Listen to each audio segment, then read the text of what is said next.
Hello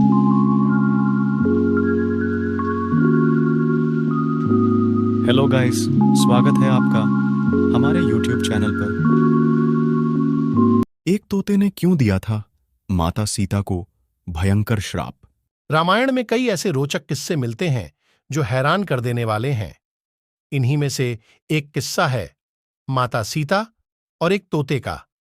मान्यता है कि वनवास के दौरान माता सीता और श्री राम के वियोग का कारण एक तोते का श्राप था जो उसने माता सीता को दिया था। तो चलिए अब इस अनोखी कहानी को शुरू करते हैं। कहानी की शुरुआत सीता के बचपन से शुरू होती है। कहते हैं एक बार बाल्यावस्था में माता सीता अपनी सहेलियों के साथ बगीचे में खेल रही थी और उसी बगीचे के एक पेड़ पर तोते का एक जोड़ा बैठा था।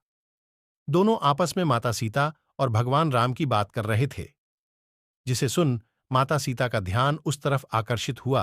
कन्या सीता उनकी बातों को ध्यान से सुनने लगी।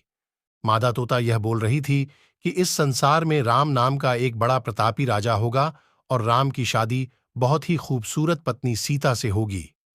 यह बात सुन सीता की उत्सुकता काफी बढ़ गई, इसलिए कन्या सीता ने उन तोतों को पकड़वा लिया और सीता उनसे अपने और राम के बारे में पूछने लगी। उन्होंने तोते से पूछा कि तुम्हें ये सब कहां से पता चला?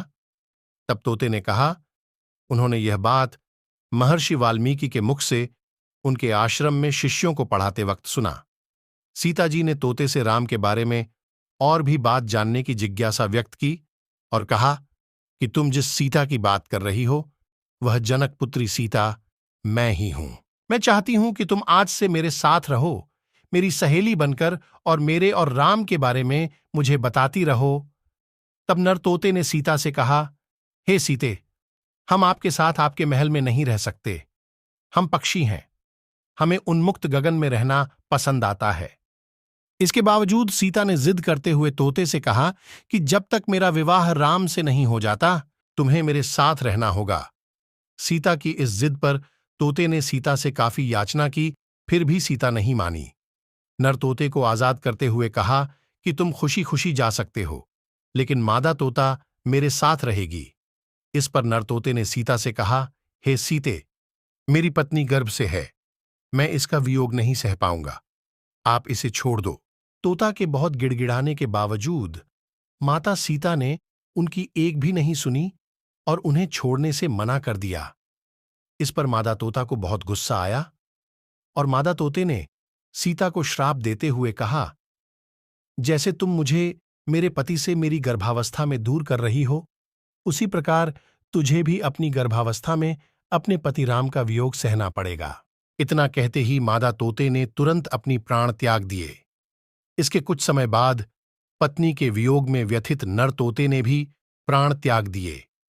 माना जाता है कि अगले जन्म में वही तोता धोबी बना था। यह वही धोबी था जिसने माता सीता के चरित्र पर उंगली उठाई थी और श्री राम को राजधर्म के कारण माता सीता को गर्भावस्था के दौरान त्यागना पड्डीढ़ा था। इस तोते के जोड्ढी के शाप से ही माता सीता को भी अपने गर्भावस्था में भगवान राम जी का वियोग सहना पड़ा था। अतः इस कहानी से हमें सीख मिलती है कि हमें कभी भी किसी का दिल नहीं दुखाना चाहिए। हम सब हमेशा से यह सुनते आ रहे हैं कि 24 घंटे में एक बार हमारे जिह्वा पर मां सरस्वती का वॉश होता है। उस समय मुंह से निकली हुई बात जरूर सत्य हो जाती है। इस बात का हम सबको ज्ञान नहीं रहता है कि मां सरस्वती हमारे जिह्वा पर कब वॉश करती है। अतः हमें यह कोशिश करना चाहिए कि किसी को अपशब्द ना कहें। अगर हमारी यह जानकारी आपको पसंद आई हो तो हमारे चैनल को सब्सक्राइब करो और इस वीडियो को ज्यादा से ज्यादा शेयर करो। धन्यवाद।